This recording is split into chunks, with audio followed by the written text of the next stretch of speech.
bienvenue dans Cela se passe en Pays de Savoie. Comme tous les mois, on revient sur l'actualité d'un de nos deux départements. Aujourd'hui, c'est la Savoie qui est à l'honneur. Je reçois Vincent Roland, bonjour. Bonjour. Vous êtes vice-président délégué au tourisme. Avec vous, on va parler nature, plan montagne et cyclisme. Et on débute donc avec le nouveau plan montagne de la région. Au cœur de ce dispositif, le plan neige, un engagement de 6 ans qui vise à pérenniser l'enneigement des stations de ski. Un tiers des pistes françaises bénéficient de neige de culture contre 70% en Italie. On fait le point avec Emmanuel Jaude et on en parle juste après.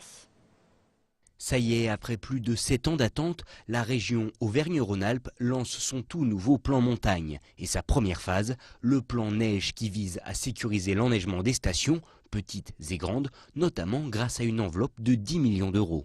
Ces 10 millions d'euros, il faut les appréhender comme une partie qui permettra d'avoir un effet levier sur d'autres financements de collectivités, départements, collectivités locales et bien sûr de l'autofinancement apporté par les domaines, par les stations. On peut estimer qu'avec 10 millions d'euros de la collectivité régionale, c'est 60 millions d'euros de travaux qui pourront se réaliser dès cette année 2016 sur l'ensemble des domaines d'Auvergne et Rhône-Alpes. Avec plus de 100 000 emplois dépendant des sports d'hiver en Auvergne-Rhône-Alpes, la saison d'hiver reste l'un des atouts majeurs de la région. Pourtant, si ces 10 dernières années en France, la neige de culture a coûté entre 300 et 400 millions d'euros, on est encore très loin des standards européens, et notamment de l'Autriche, qui a déboursé près d'1 milliard pour son parc d'enneigeurs au cours de la dernière décennie. Il ne faut pas qu'on laisse notre montagne sans aide. Si on s'équipe, si on met des canons à neige, on a parfaitement la capacité de garder notre tourisme d'hiver. Dans notre région, c'est 180 000 personnes qui travaillent grâce à ça. Jusque-là, la région tournait trop le dos à la montagne. Nous, on veut s'en occuper. Donc on fait un grand plan neige qui va mobiliser toute l'énergie de tous les élus de la montagne et permettre de défendre les stations de ski et l'image de marque de Rhône-Alpes-Auvergne. Une neige de culture à proprement parler vitale pour les 170 stations de ski que compte la région. Pourtant, il ne s'agit là que du premier volet de la politique montagne menée par le gouvernement. Devrait suivre la question de l'immobilier en station, de l'accès aux soins, du tourisme d'été et bien sûr de l'accès au numérique. Un point sur lequel le département de Savoie fait office de pilote en la matière. La caractéristique de la Savoie, c'est que nous n'avons que Chambéry, Aix-les-Bains et Albertville qui sont couverts par les opérateurs, sans intervention publique. Donc c'est qu'une petite partie du département.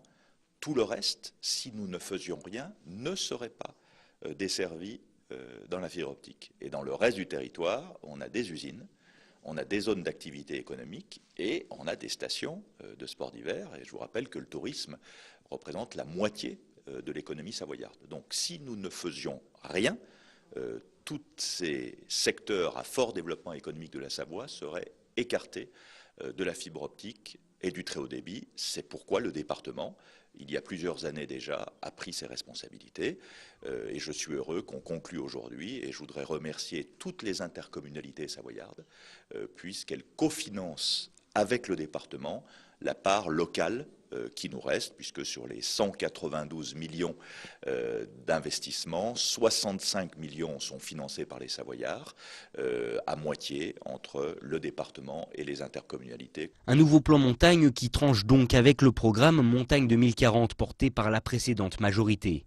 Inspiré du plan neige de Pompidou, les acteurs de la montagne assument donc un retour en arrière de près de 50 ans, mais qui vise à s'aligner sur les autres destinations des Alpes, définitivement en avance sur l'Hexagone, sur le modèle de station.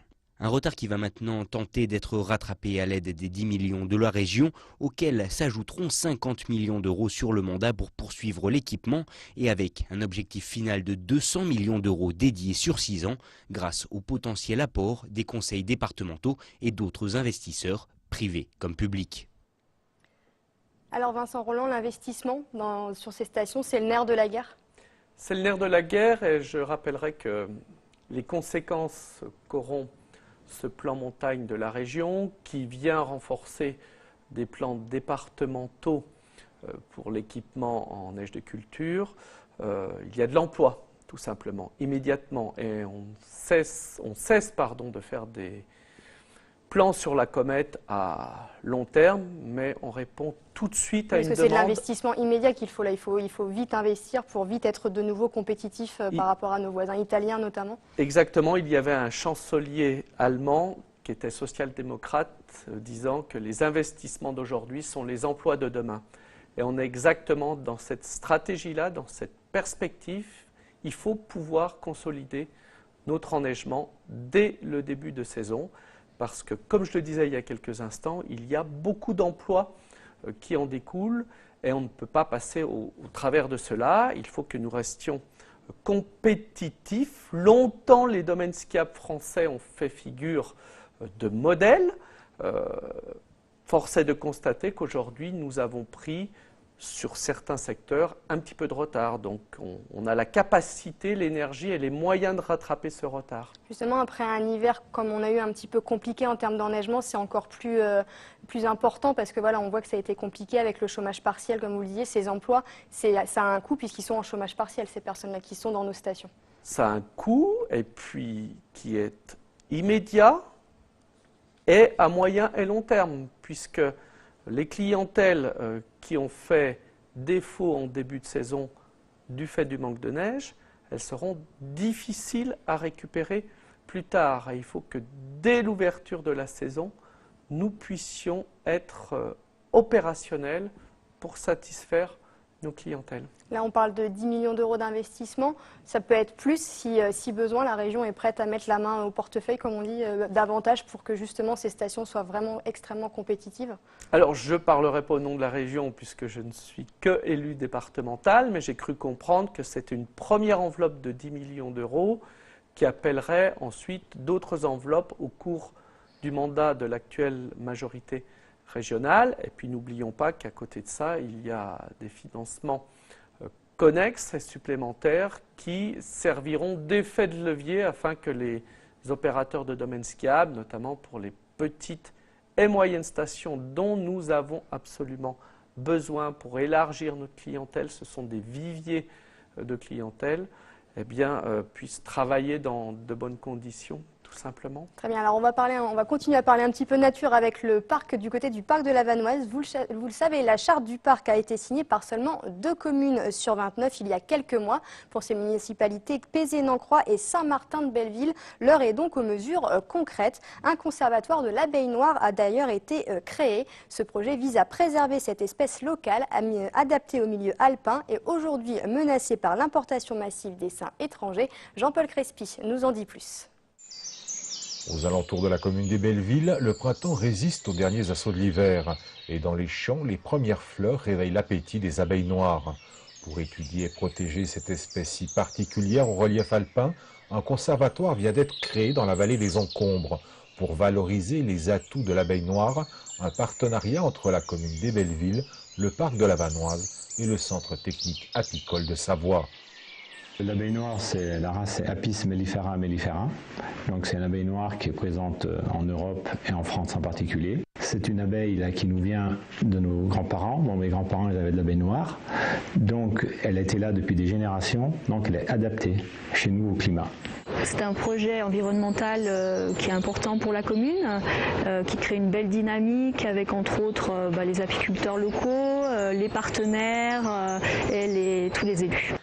Seul risque connu à ce jour pour cette abeille si spécifique aux prairies fleuries, l'hybridation avec d'autres abeilles, fragilisant alors son patrimoine génétique. Ça se traduit par la réalisation d'analyses génétiques sur l'ensemble des colonies d'abeilles présentes dans la zone conservatoire et dans la zone alentour, à proximité, sur la commune des Bellevilles, pour étudier l'origine des colonies et également la variabilité génétique de ces colonies. Un premier pas pour une meilleure protection vient d'être franchi avec la création de ce conservatoire de l'abeille noire des Encombres. Un espace naturel qui pourrait demain rejoindre le réseau national des conservatoires des abeilles noires. Cette initiative, c'est une initiative qui est essentielle pour la conservation de l'abeille noire. Elle est essentielle et puis ça montre concrètement quel partenariat on peut nouer entre le parc de la Vanoise et les collectivités. On a beaucoup parlé de la charte et de son échec. Je crois qu'aujourd'hui, il faut retricoter des liens entre les collectivités et le parc de la Vanoise par des actions concrètes, simples, qui touchent à notre patrimoine. Et le cas de l'abeille noire en est un beau. C'est une abeille qui est adaptée à la rigueur de notre climat et qui peut produire et favorise la pollinisation. C'est donc gagnant-gagnant sur le plan environnemental et puis ensuite sur le plan gustatif. Ne l'oublions pas que l'on ait du miel fait dans nos vallées. Made in Savoie ou Savoie-Mont-Blanc, si je peux me permettre. C'est un petit clin d'œil à l'anniversaire de Savoie-Mont-Blanc que nous avons eu il y a quelques jours. Eh bien, il faut aller dans ces démarches-là, bien sûr. Le local, c'est important, c'est privilégier ce que notre valorisation, c'est notre territoire, ce qu'on sait faire, il faut le valoriser, il faut y mettre les moyens comme cette initiative-là, finalement. Exactement. Le local, le favoriser, l'encourager, le développer, c'est ce qui nous permettra de nous différencier d'ailleurs. Et de cette manière-là, je suis persuadé que nous serons mieux armés pour gagner la bataille touristico-médiatique et puis aussi et surtout environnementale. Alors le tourisme, justement, on va continuer d'en parler avec plutôt de côté sport. Le Tour de France va arriver dans nos pays de Savoie dans 15 jours, c'est très rapide. Il y a quelques semaines, les pays de Savoie se sont mis déjà à l'heure de la grande boucle. Toutes les villes étapes de cette édition 2016 devaient organiser une journée tous à vélo, une opération qui s'inscrit dans le cadre de la fête du vélo voulue par ASO, la société qui organise le Tour de France. Je vous rappelle que cette année, les pays de Savoie accueilleront 3 étapes. Sur ces images, c'est Albertville qui est à l'honneur. Plusieurs animations ont été mises en place. On écoute Alain Charrière, le président des cyclotouristes albertvillois, au micro de Sébastien Germain. C'est un endroit presque rêvé parce qu'en début de saison, quand on n'a pas encore beaucoup de kilomètres, on peut rester en bas dans les fonds de vallée. Et à mesure qu'on avance dans la saison, on peut prendre de l'altitude et commencer à monter les cols de moyenne altitude et ensuite les grands cols. Et on est au milieu de sites vraiment extraordinaires. Nous pratiquons vraiment le tourisme à vélo puisqu'il ne s'agit pas de compétition mais de balade. Donc avec plusieurs niveaux évidemment, mais c'est vraiment le vélo à allure humaine et pour pouvoir contempler les paysages et profiter aussi des produits du terroir. Et voilà. On s'est dit, on va voir cette manifestation si ça nous permet de contacter des personnes qui sont intéressées par notre pratique du vélo. Donc là, nous nous occupons de sorties route et également de sorties en véhicule à assistance électrique. Donc les gens s'inscrivent et nous encadrons ces sorties. Et c'est un moyen de nous faire connaître, même d'Albertvillois, parce que certaines personnes pratiquent la bicyclette dans leur coin sans forcément connaître notre association. Et c'est un bon moyen de rencontrer ces gens-là. Le Tour de France, c'est une vitrine exceptionnelle pour le département. C'est une vitrine exceptionnelle pour Savoie-Mont-Blanc tout entier. Cette année, nous sommes particulièrement gâtés avec des villes-étapes comme Albertville, où je suis élu, Saint-Gervais, Megève, Sallanches, Morzine. Et le fait que la grande boucle fasse une longue étape et un long séjour chez nous, c'est extrêmement bien. Et ça vient conforter les politiques de développement du cyclotourisme, comme le rappelait Alain Charrière il y a quelques instants à l'antenne. Nous misons sur la pratique du vélo sous toutes ses formes pour le territoire et conquérir des nouvelles clientèles pour l'été notamment, dont nous avons bien besoin. Très bien. Merci beaucoup Vincent Rolland d'avoir été notre invité. C'est la fin de cette émission. Merci à tous de l'avoir suivi. On se retrouve le mois prochain pour toute l'actualité des Pays de Savoie.